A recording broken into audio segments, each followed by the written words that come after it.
Hello friends, সবার প্রথমে জানাই হ্যাপি নিউ ইয়ারে সবাইকে ভালোবাসা ও শুভেচ্ছা।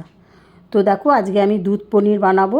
সেই জন্য আমি কড়াইয়ের মধ্যে সাজিরে, এলাচ, দারচিনি, শুকনো লঙ্কা, তেজপাতা আর একটু হিং সম্বারে দিয়ে দিলাম।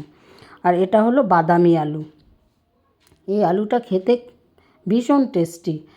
তো আমি বাদামি আলুটা দিয়ে দিলাম, সেদ্ধ করা ছিল আগে থেকে।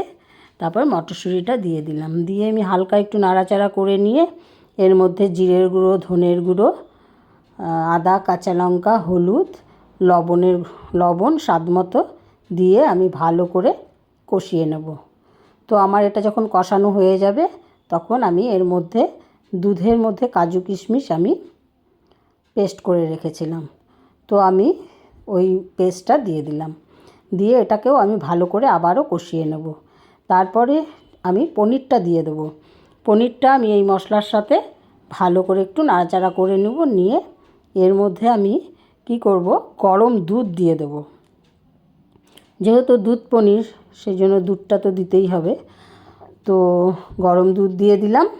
এবার আমি 5 মিনিটের মতো ফুটিয়ে নেব।